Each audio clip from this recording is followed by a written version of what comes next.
Good afternoon, everyone. First of all, I would like to thank Center for Comparative Literature for giving me this opportunity to chair a session.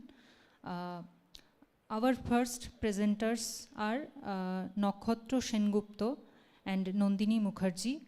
Both of them are BA students in the Department of Comparative Literature at Jadavpur University. The title of their paper is Because the River is of course Red, Locating the Indigenous Identity of the Metis Community in Post-Colonial Canada through Katharina Vermet's River Woman. I would request them to present their paper. All right, thank you. Before we start off with our reading, I would like to talk a bit about the position of the poet in Indigenous poetry and how the traditional storytellers of the Indigenous community are often considered to be poets. Drawing from yesterday's incredible lecture, we would like to quote what Lee Maracle had said about Indigenous poetry. When we died, we sang X-Way, X-Way. We sang the poetic voice of rebuilding, of coming together, of reaching out, of touching one another, of really barreling down and moving against the tide. That's what we call it, moving against the tide. And you can do that only in poetry. You can do that only in the poetic voice. Offering the mic to him. Durkan Mercedes talks of traditional storytellers as poets. Anglo-European editors sometimes miss the point of indigenous poetry, for example, its rhythms and meanings to these respective languages, the meaning and the significance of the indigenous words, their poetic humor, and the societal context from which their words are derived. Inspired by Francis's poem Edgewalker, Warren Carreyrou discusses the importance of the embodied poetic consciousness, stating, for me, one of the most important functions of poetry in an indigenous context is to decolonize the imagination by bridging the ideological boundaries that often separate the beneficiaries of colonialism from those who are objectified and impoverished by it. Carreyrou adds that the poet is the ultimate edgewalker. Over to you. All right. Poetry generates a space of innumerable absences and along with it leaves traces for us to employ the present. The element of irony is one of the things in Indigenous poetry that adds to this space of absence and presence. Therefore, Indigenous poetry tends to look outside. But this inclination to look beyond itself seems to exist even for the prosaic language. And what is it that sets them apart will be our question to address. The figurative language of Indigenous poetry can be taken as a departure from the literal. The poems in the River Woman establish the image of a river flowing and making sure to leave its traces behind, spilling once or twice. The language of this collection of poems changes and transforms as we proceed from the first to the last, and this transition, irony, and metaphor play the key roles of allowing us to reassociate the ordinary with the extraordinary.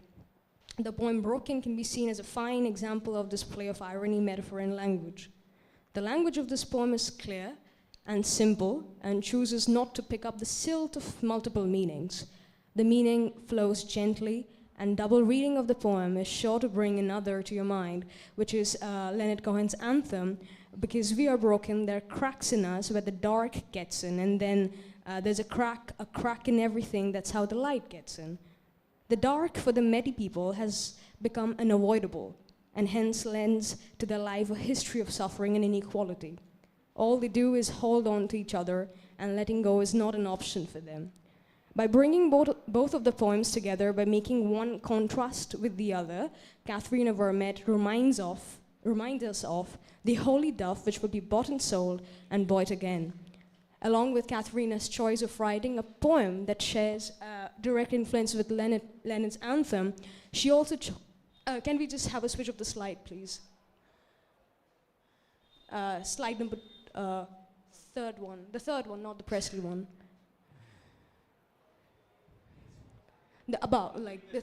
The previous one. Yeah. Okay. Yeah. She also chose to include an epigraph from Elvis Presley's Can't Help Falling in Love. The next slide, please.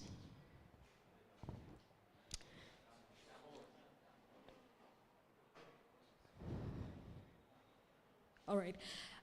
Yeah, this reflects her counterintuitive choices to include the writing of an American artist declared the king of rock and roll by the media, who was known to appropriate the music of other cultures to turn a profit, in a poetry collection meant to portray the sufferings and the values of the Medi nation.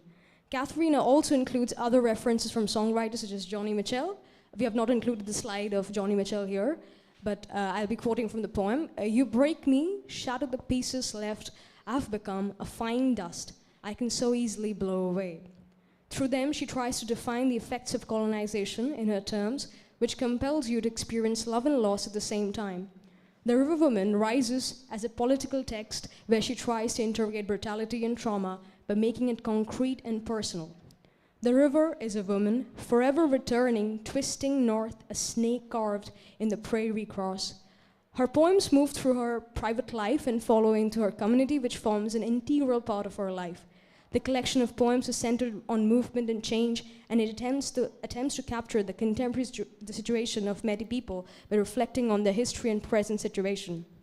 The ambiguous reception of the concrete definition of what makes a Medi, as is given in the succeeding paragraphs, will make clear how the contemporary Medi nation is as ever forced to define themselves.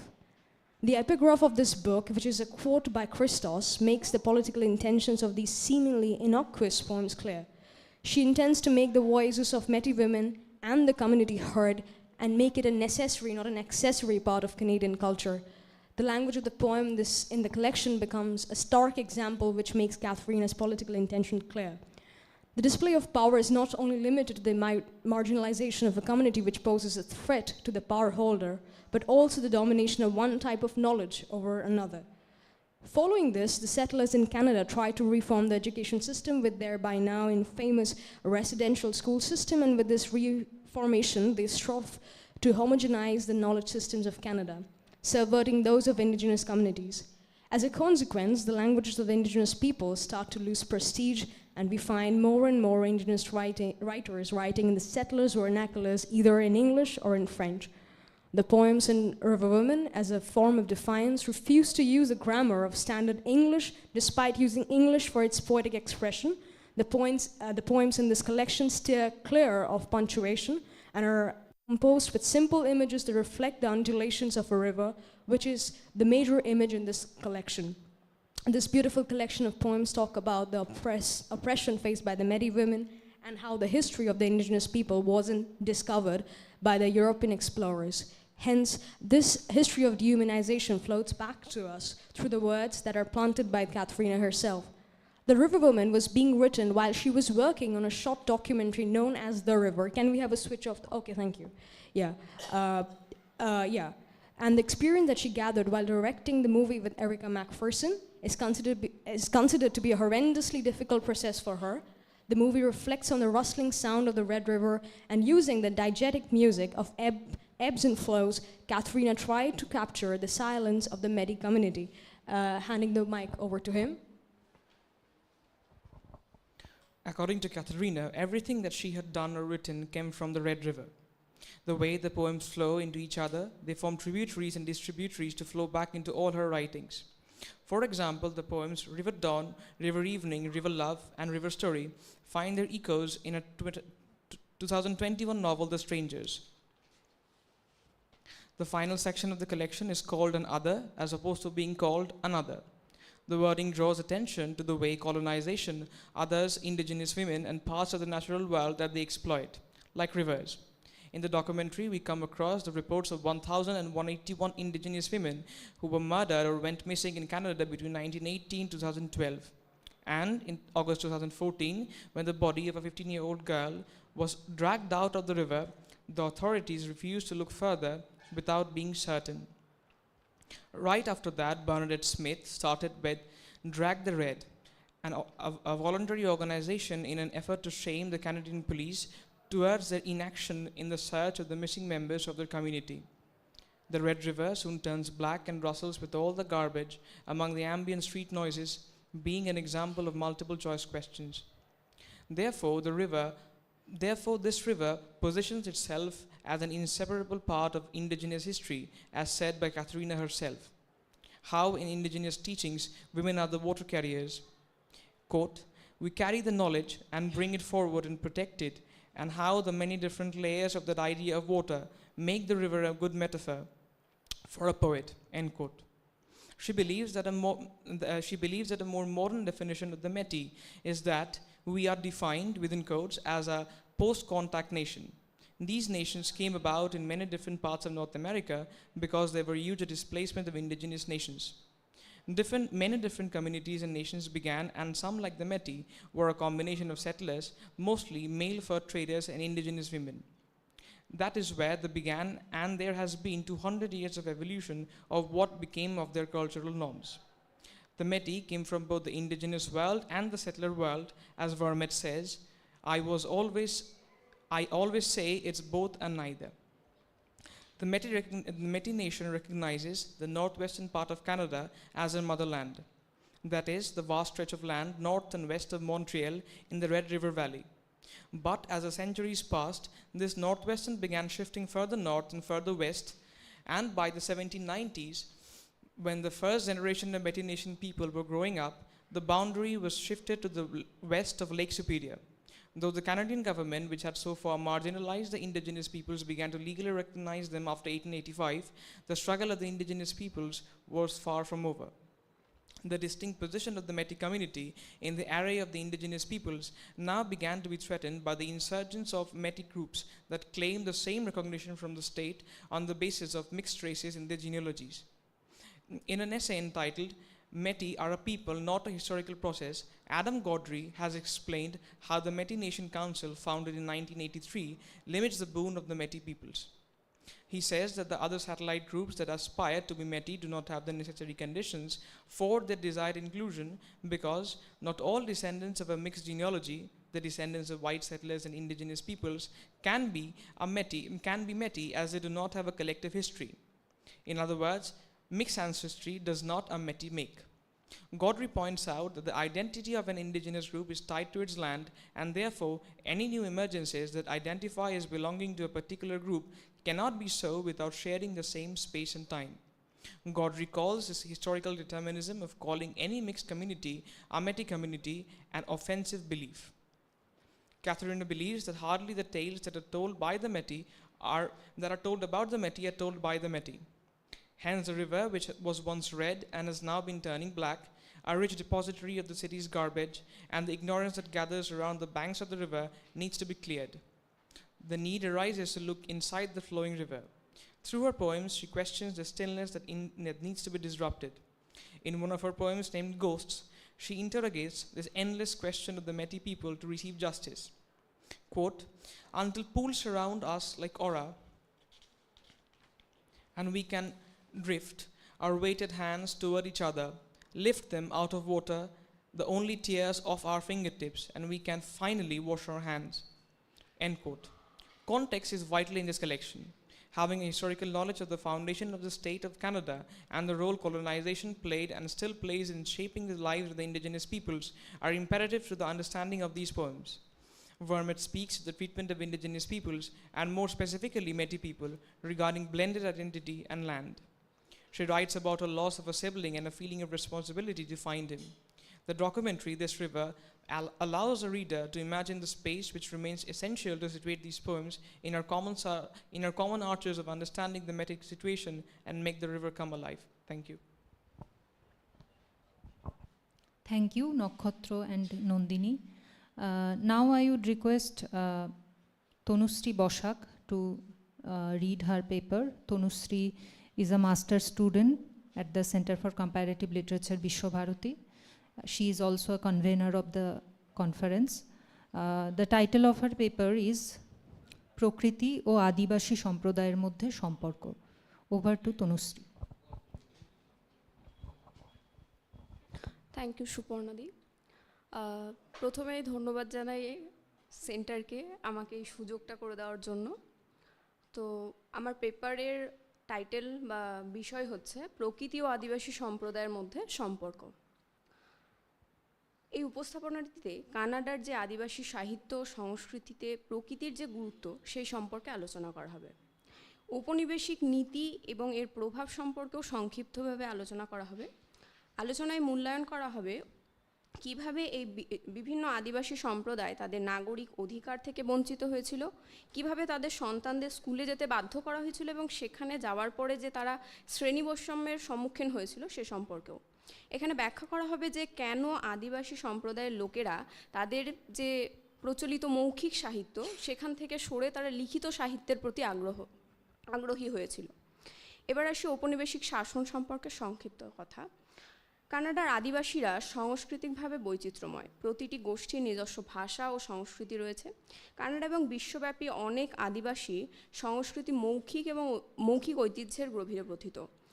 মৌখিক ঐতিহ্যের মধ্যে তাদের রয়েছে পৌরাণিক কাহিনী, নানা রকম সামাজিক আচার অনুষ্ঠান।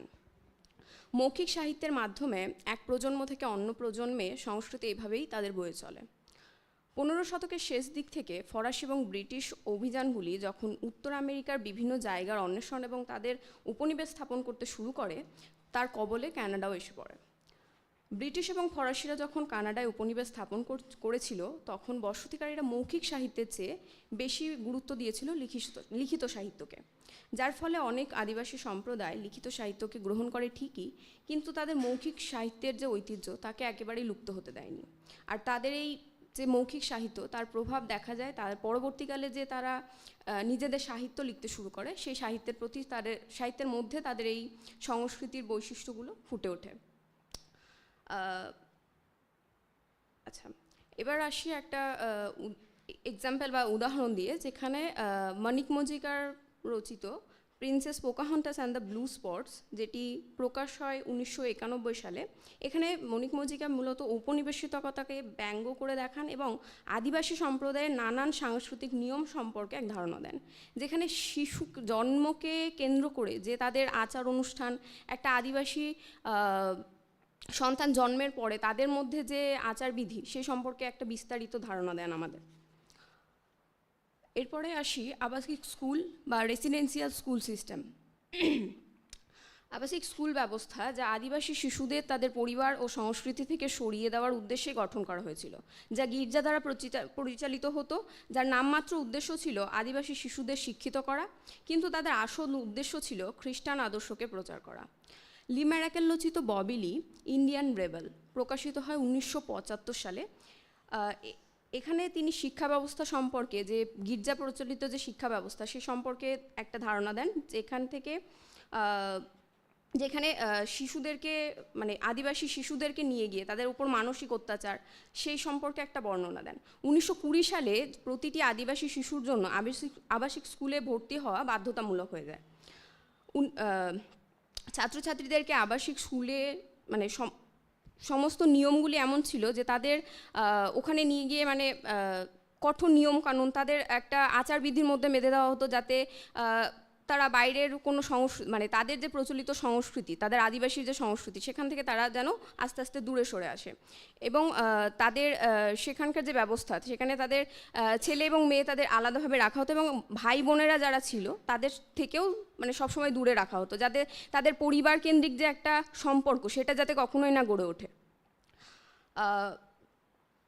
এরপরে আবাসিক স্কুল ব্যবস্থা 1880 থেকে 20 শতকের শেষ দশক পর্যন্ত পরিচালিত হয়েছিল। আদিবাসী সম্প্রদায়ের সাহিত্যের ইতিহাস। কানাডার আদিবাসী সাহিত্য ঔপনিবেশিকতার দীর্ঘ ইতিহাস থেকে উপাদান গ্রহণ করেছে।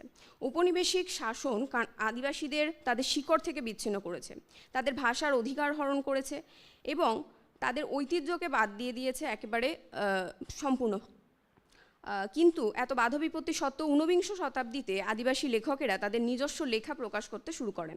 এদের মধ্যে জর্জ কর্পোয়ে, জর্জ হেনরি আখ্যান সবচেয়ে উল্লেখযোগ্য। এই আখ্যানগুলির ছিল অকাল্পনিক প্রকৃতির এবং এখন পর্যন্ত সেগুলিকে আদিবাসী সাহিত্যের সবচেয়ে বড় কাজ হিসেবে বিবেচনা করা হয়। আদিবাসী বংশোদ্ভূত প্রথম সৃজনশীল লেখিকা, যিনি নিজে মূলধারার সাহিত্যবৃত্তের মধ্যে অন্তর্ভুক্ত করতে পেরেছিলেন নিজেকে, এবং তিনি একজন মহিলা যে প্রথম মানে এই আদিবাসী সম্প্রদায়ের হয়ে লিখছেন আর কি। তো তার নাম ছিল পলিন জনসন। তিনি মোহক সম্প্রদায়ের অন্তর্গত এবং তার বাবা ছিল সেই দলের প্রধান। 1829 সালে তার কবিতা প্রথমবারের মতো জনসাধারণ কাছে পৌঁছায়। তিনি আধুনিকতাবাদী কবিদের কাছ থেকে বেশ কিছু সমালোচনার সম্মুখীন হন, কারণ তারা অনুভব করেছিলেন যে তার কবিতাগুলি খুবই আবেগপ্রবণ। কিন্তু জনসনের কবিতাগুলি মূলত ছিল তাদের আদিবাসী সম্প্রদায়ের যে সমস্যা সেই সম্পর্কে, এবং এটা ওই আদিবাসী সম্প্রদায়ের প্রতি একটা ব্যাপক প্রভাব ফেলেছিল যে তার কবিতাগুলো যখন প্রকাশ হচ্ছে তাদের মধ্যে তাদের নিজেদের সাহিত্য লেখার একটা চেষ্টা শুরু হয়, যে নিজেদের সাহিত্য তারা নিজেদের হাত দিয়েই লিখবে আর কি, এরকম। হাফব্রিড হলো একটি মেতিস লেখক ম্যারিয়া ক্যাম্পবেলের একটি আত্মজীবনীমূলক বিবরণ, যা 1973 সালে প্রকাশ হয়। এটি শ্রেণী বৈষম্য ও প্রান্তিকতার মুখোমুখি হয়ে কানাডার মিশ্র জাতির আদিবাসী মহিলা হিসেবে দারিদ্র্যের মধ্যে বেড়ে ওঠা ক্যাম্পবেলের জীবনকে চিত্রিত করে। বইটি উপনিবেশিকতা এবং বর্ণবাদ দ্বারা চিত্রিত সমাজের পরিচয় এবং মানে তাদের অধিকারের জন্য প্রকাশিত হয়। ক্যাম্পবেল তার পারিবারিক এবং সাংস্কৃতিক বন্ধনের অভিজ্ঞতাকে তুলে ধরেছেন এই লেখার মাধ্যমে। তার বর্ণনার মাধ্যমে তিনি আদিবাসী পরিচয়ের জটিলতা এবং ঔপনিবেশিক নিপীড়নের স্থায়ী প্রভাবগুলির ওপর আলোকপাত করেছেন। জিনেট আর্মস্ট্রং 1948 সালে জন্মগ্রহণ করেন। কানাডার ব্রিটিশ কলম্বিয়ায় তার জন্ম হয়। তিনি আদিবাসী সাহিত্য ও তার অবদান এবং সাংস্কৃতিক পুনর্জীবনের ক্ষেত্রে তার সমর্থনের জন্য বিখ্যাত। আর্মস্ট্রংয়ের কাজগুলি প্রায়শই আদিবাসী সম্পর্কিত পরিবেশবাদ এবং আদিবাসী সম্প্রদায়ের ওপর ঔপনিবেশিকতার প্রভাব এবং তার রচনার অন্যতম প্রধান উপাদান এগুলি ছিল। তার কিছু উল্লেখযোগ্য কাজের মধ্যে রয়েছে স্ল্যাশ, প্রকাশিত হয় 1985 সালে, এটি একটি উপন্যাস। এছাড়াও কানাডা এবং মার্কিন যুক্তরাষ্ট্রের বিভিন্ন বিশ্ববিদ্যালয়ের প্রতি আদিবাসী স্টাডিজও তিনি করিয়ে থাকেন। এরপরে আসি একজনের লেখিকার কথায়, যিনি হচ্ছেন, তার নাম লি ম্যারাকেল। 1950 সালে তার জন্ম। তিনি উত্তর ভ্যাঙ্কুভারে জন্মগ্রহণ করেন, কানাডায়। তিনি আদিবাসীদের অধিকার এবং মহিলাদের সমস্যাগুলি সক্রিয়তার পক্ষে তার বক্তব্য রাখেন। ম্যারাকেলের কাজগুলি প্রায়শই আদিবাসীদের পরিচয় স্থিতিস্থাপকতাকে অন্বেষণ করে, কিন্তু কিছু তার উল্লেখযোগ্য কাজের মধ্যে রয়েছে ববিলি ইন্ডিয়ান রেবেল। প্রকৃতপক্ষে লি ম্যারাকেলের লেখা একটি উপন্যাস, এটি 1975 সালে প্রকাশ হয়। এখানে তিনি তার জীবনের প্রত্যেকটা ঘাত প্রতিঘাতের মধ্যে দিয়ে যে তিনি বড় হয়েছেন সেই সম্পর্কে তিনি লিখেছেন। এরপরে প্রকৃতি যে আদিবাসী সম্প্রদায়ের একটা প্রকৃতির যে একটা উল্লেখযোগ্য ভূমিকা তাদের মধ্যে, সেটা বারবারই তাদের লেখা, তাদের সংস্কার, আচার আচরণ সব কিছুর মধ্যেই ফুটে ওঠে। 1990 সালে কানাডাতে ওকা ক্রাইসিস শুরু হয়, যেখানে মোহক জাতির সঙ্গে এক গলফ গ্রাউন্ড করা নিয়ে আন্দোলন শুরু হয়, যেখানে প্রথম কানাডার যে প্রাদেশিক পুলিশ তাদেরকে নিয়োগ করা হয় যে কানাডার আদিবাসী সম্প্রদায়ের বিরুদ্ধেই, যেটা কিনা দ্বিতীয় বিশ্বযুদ্ধের সময় নিজের দেশের মানুষকে কন্ট্রোল বা করার জন্য একমাত্র করা হয়েছিল। সেটা আবার শুরু হয় ওই 1990 সালে, যখন ওকা ক্রাইসিস শুরু হয়। সে আন্দোলনটা এতটাই প্রকট হয়, তখন নিজেদের আদিবাসী সম্প্রদায়কে প্রতিহত করার জন্য নিজেদের ওই প্রাদেশিক পুলিশ নিয়োগ করে কানাডা সরকার। এরপরে আসি তাদের সাংস্কৃতিক এক নাচ, বা যাকে বাফেলো ডান্স বলে কানাডায় প্রচলিত। সেই আমি জাস্ট ভিডিওটা একটু দেখাতে বলবো, যে একটুখানি জাস্ট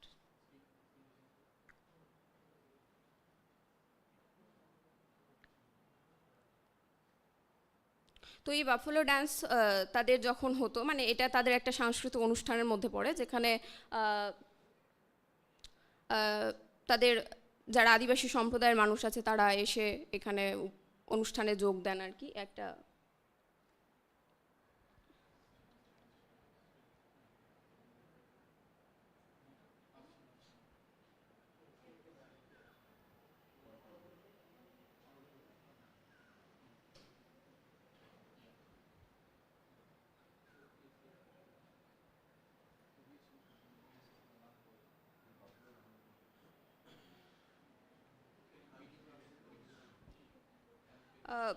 প্রকৃতি এবং আদিবাসী সম্প্রদায়ের মধ্যে যে সম্পর্ক তা তাদের সাহিত্য এবং সংস্কৃতিতে ব্যাপক প্রভাব ফেলেছে। আদিবাসী সম্প্রদায়ের সঙ্গে প্রকৃতির সম্পর্ক শুধুমাত্র শাসক এবং শোষিতের নয়, বরং তারা প্রকৃতিকে রক্ষার জন্য একটা মানে তাদের যে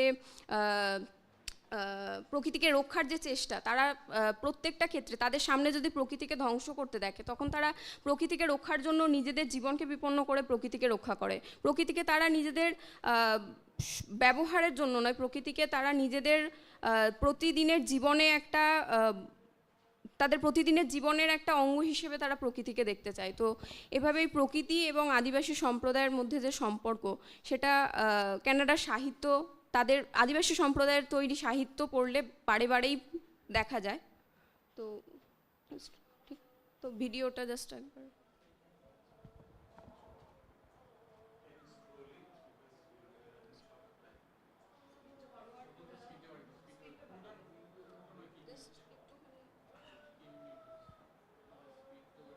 এটা হলো তাদের বাফেলো ড্যান্স, যেটার কথা আমি বলছিলাম, তাদের একটা সাংস্কৃতিক অনুষ্ঠান।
ধন্যবাদ Suparna. Thank you, Tosri. Our next speaker is Srishti Roy. She is currently MA Mass Communication student at AJK Mass Communication Research Center, Jamia Millia Islamia. The title of her paper is Photographing Identity, Belonging and Indigenousness, Analyzing Emerging Cultures of Indigenous Photography through works of Nadia Kwandibens and Poulomi Boshu. Over to Srishti. Thank you so much for having me here. Can we please have the slides? Yeah, sure.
Okay, so meanwhile, I think I can start with the presentation.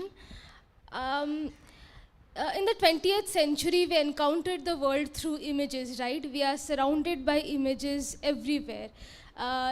For instance, say for example, somebody asks you, what does a person look like, or what is the identity of this person? Perhaps the easiest way to look at it is you just whip out a photograph and show that, see, this is the person. I think this also has a huge relationship with the coming up of various visual art forms in the 20th century, especially that of cinema and photography, though it has a long history. And also the emergence of visual art forms like painting, architecture, per se, which has actually made us very visual in terms of our imagination.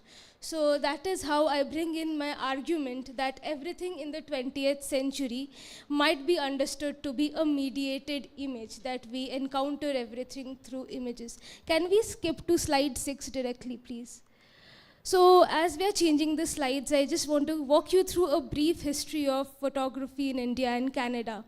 So photography in both India and Canada came through the hands of the colonizers around the year 1840s. That coincided with the invention of the daguerreotype by Louis Daguerre in 1840s in Paris. And this led to a widespread use of photography by the colonizers in their colonies. So the earliest photography that we see are done by the colonizers, that is the white colonial photographers, who photographed both India and Canada with a certain perspective in mind, right?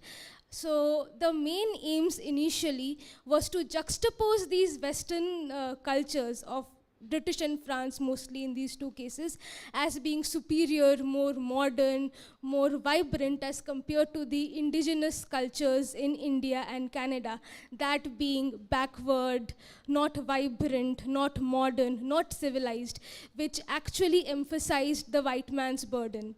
So just to the next slide, please. So I just want to bring your attention to a very specific specimen of colonial photography. So this is a picture of William Johnson, who was a government official, most probably around the year 1860s in India. And this is these are from the photo series, Photographs in Western India. So as you can see, just look at the perspective. The people are staged in groups. The expressions on their faces is not clear, but a lot of emphasis is given to the visual markers like their dresses, the way they are seated together. This is a photo of the Kumbhars, that is the potter community in Western India. And doesn't it give you the perspective that the photographer stood really far away from the subjects while photographing them? Can we move to the next slide, please? Also over here, look at the way India is being photographed by William Johnson. The photographer is most probably standing at a height and giving this bird's eye view of the architecture of India as being extremely clamped, put together in a space, dirty, not looking good enough. But then again, that is what shaped the colonial perspective. Can we skip directly to slide number 13, please? Okay. This is also, okay, please stop here. So I just wanted to speak a bit about how photography in India underwent a change during the freedom struggle. So can we jump to the previous slide for a moment? This is a very famous photograph. These are very famous photographs by well-known photographer Sunil Jana, who for the first time tried to photograph indigenous people in their own light with agency. So the main difference between the colonial photography and the photography of Sunil Jana that you see here is the photographer is actually going close to the subject and covering their facial expressions. You see that the images, the facial expression of all the three girls are very clear and they are smiling. So this stark difference is noticed. Can we please skip to slide number 13, please? So now I come to the star of my presentation, that is Nadia Kwandi-Benz. So Nadia Kwandi-Benz identifies as an Anishinaabe Ojibwe from the 37th First Nations, Animake Wazing, and she is a very well-known, award-winning photographer. She is a Canon ambassador and currently the photo laureate of the city of Toronto. Before I go into her photography in a detailed manner, I would like to read a quote from her which represents her organization. We, as indigenous people, are often portrayed in history books as nations once great, in museums as nations frozen stoic, in media as nations forever troubled. The images can be despairing. However, my goal seeks to stir the positive course of our history. If our history is a shadow, let this moment serve as light. We are musicians, lawyers, doctors, mothers and sons. We are activists, scholars, dreamers, fathers and daughters. Let us claim ourselves now and see that we are and will always be great, thriving, balanced civilizations capable of carrying ourselves into the bright new day. So can we skip to the next slide, please? I want you to notice her photography, and I want to draw your attention, at least make you remember what you saw in the previous image of the colonial photography. Nadia Condiments too uses black and white photography in her very famous photo series Concrete Indians. But again, she photographs the people from a very close perspective. And please notice that they are photographed individually. In this image particularly that you see of a woman standing at a railway station, it is at a highly urbanized sphere, right? And the woman is wearing her own indigenous clothing, which are visual markers of her identity. And all the rest of the people are blurred. Next slide, please. In this image as well, which is taken in a group, and it is also in an urban sphere, as opposed to the traditional depiction of indigenous people in rural spheres and amongst trees and the general stereotypes following them. Even this group photograph captures individual expressions and how each and every person stands in their own agency, in their own light. Can we have the next slide, please? Next slide. This is the Red Chair sessions, and it specifically speaks about reclamation of indigenous languages and spaces. I want you to notice the red chair and the entire geographic location and the person standing over there. So this particularly indicates maybe I interpret this image as an entry into the mindscape of the indigenous people who have entered urban spaces as doctors, lawyers, teachers, but they carry with them a part of their identities which has largely to do with environmental conversations. Also, can we keep moving the slides, please? Also, the next slide. Also, I think the metaphor of the chair is very significant over here because it is kind of an urban misfit in a rural sphere, right? Because it is a man-made thing. And it literally represents a seat at the table. Next slide, please. I come to my next subject, that is Poulomi Basu. So Poulomi Basu is an Indian, Calcutta-born, London-based Indian transmedia artist, a visual storyteller, and she has, in her debut book published in 2021, spoken about Centralia, which is a photo book which has 96 collections of photographs which deal with the Naxalite Maoist movement which has taken place in India. Next slide, please. I want you to again notice the way the Naxalite Maoist tribes or the indigenous tribes have been photographed in India, right? So again, they are at a very close perspective and the facial expressions of the people are covered. Next slide, please. And also the way the women are portrayed. I'll wrap up soon. So yeah, I think one of the most important ways in which Poulomi Basu's work resonates is the way the women are depicted, right? So women have agency, women are depicted as being powerful and being important forerunners in the entire movement. So I think I would conclude my my presentation by saying that, next slide please, the last one. Yeah, this. So when we talk about both these photographers, they are both belonging to very different regions. One is from India, one is from Canada. And when we speak about the emergence of visual cultures, I think these two photographers are very well taking the culture forward by creating an alternative visual history as left behind by colonial photographers. One of the most important impacts that this photography has had, that it has, instead of compelling the government, the institutions, and other organizations, that instead of making the communities looked as depressed, backward, uncivilized, and not modern, they have begun to demand a seat at the table by portraying the indigenous communities as equal stakeholders, as people with agency, with intellect and wisdom. So I think that is where I would like to end my presentation. Thank you.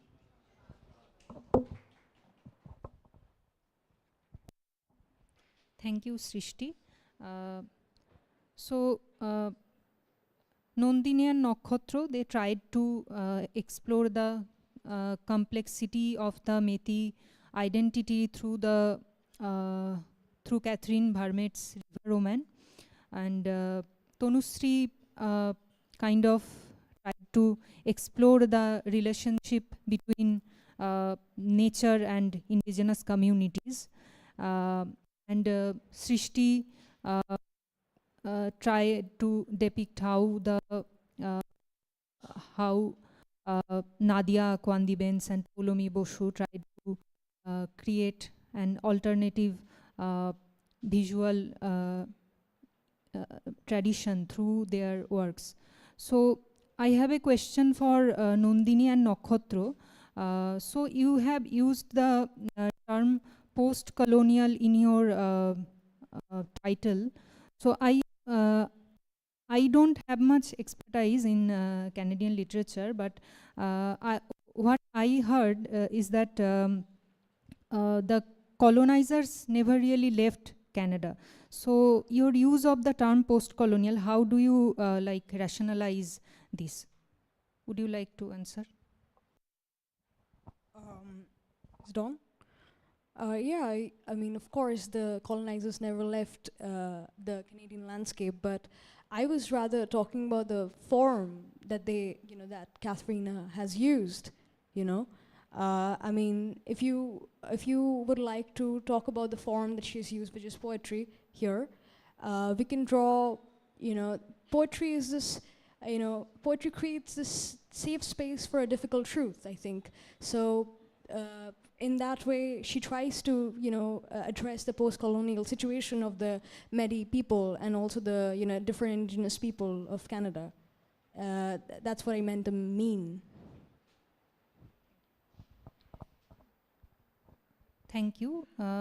Srishti, I'd like to ask you one thing, just this is outside, I mean general curiosity, like do you find any like indigenous photographers in India, like Nadia Kwandibens? Thank you so much for the question, Suparna Di. Well, I was about to come to it as well. So in India, I think if you look at the history of photography, right, we generally notice 3 stages. The first is when colonial photographers are photographing people. The second stage is when the Indian upper sections of the society start photographing themselves. So they don't have much interest in indigenous photography per se. So for whatever reasons, the history of photography in India, or due to technology is an expensive thing. So if you look at it that way, a lot of access to technology, the camera and everything is little difficult. But I think that in the recent years to come, we would have indigenous photographers coming up more recently. Polomi Bashu herself, I am not very sure if she identifies as an indigenous person, but she also comes from she doesn't identify as an indigenous she's not an indigenous person, but I think in the recent years we would have indigenous people with more democratization of technology. Also, we have the smartphones nowadays, and there is a lot of YouTube and social media. So yeah, the phone might be a huge tool in creation of photographers or indigenous in India, maybe. So it is now open to discussion if any of you has a question. I should be the person who should say that we should end the session here because we are running late. But I believe that it is educating ourselves. If we think that this is a circle, then it's, as an educator, my idea is to expand the circle. You have raised very important question vis-a-vis the photography. I would request you to look at Group of 7 photography by the Canadian artists who have actually painted landscapes who do not have any kind of living organisms on it. So there was a definite politics of the Group of 7. And there was a counter discourse that was presented by an indigenous photographer come artist, Kent Monkman, where he took all the group of 7 photographs and pictures and he painted an alter ego called Miss Eagle Testicle on all of this. So he was also countering gender violence and also, I would say, territorial violence, where he was populating all those pictures with indigenous characters. Next important intervention was by Professor Ganesh Devi. And I was really, I would say, amazed when you talked about it, about how people were being photographed. In the Chotro, which he organizes every year, now he doesn't, Chotro means gathering. It's a Bhil word for gathering. I remember in one of the Chotros, there was this ritual giving back of photographs to the people in Vadodara, Gujarat. So he identified German photographers and their descendants, where they had their personal archives of archiving photographs of Bhil people in central Gujarat. So he collected them, he identified people, and we all went to those villages and handed over these photographs. You can understand that this was a performative, ritualistic way of giving back photographs that happened. And to answer Suparna's question, Dakshin Chhara, who will be giving the valedictory session, so he took up the camera to contest the violations as far as photography is concerned. So that is why he became a filmmaker from the Chhara community, because how the people were photographed by the British people after they criminalized them in 1871. So that's the name of his title and also the name of his film, Birth 1871. So how photography can be a kind of counter hegemony, like counter discourse to the grand discourse of photographing people across the colony. So just suggestion and comments. Thank you. Thank you, Dhimanda. Do any of you have any question?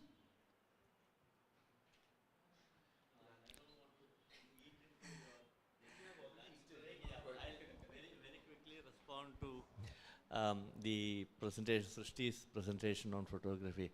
I think one more thing to keep in mind when you look at, when you kind of take up a topic like this, the spread is very, very vast, because you're trying to trace the entire history, and that jump would make the whole, the narrative flow, there'll be something that would prevent the flow of the narrative. So you need to be a little bit more careful when you try to do that, and perhaps pay a lot more attention to the idea of the frame, and the remark that you made about the way in which we all use this now to take photographs. Now, what does that do to questions of identity or even the idea of the photographer? What is a work of art in the age of mobile phone reproductions, not mechanical, smartphone reproductions? This is a question that all of us will have to think about, because it's already there at your fingertips. You can do that. Today you have artificial intelligence.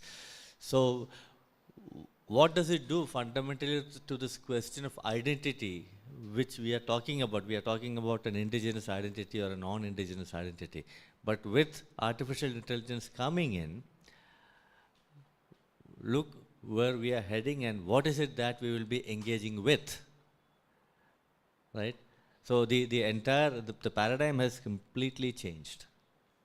Yeah, just wanted to add that. Thank you. Thank you, sir. I would also add something here that you mentioned AI. So recently we saw a lot of like AI generated images of Indianizing.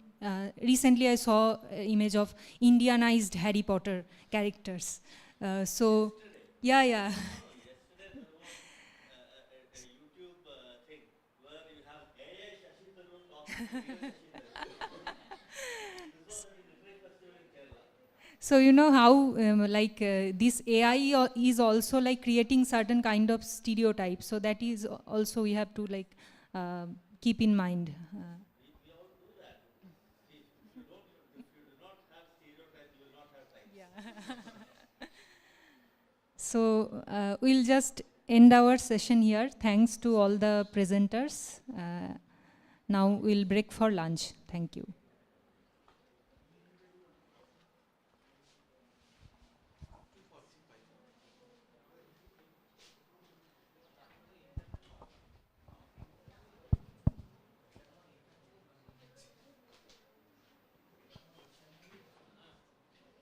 Thank you, Suparna. We will now take a brief break for lunch. The next session will resume from 2:45.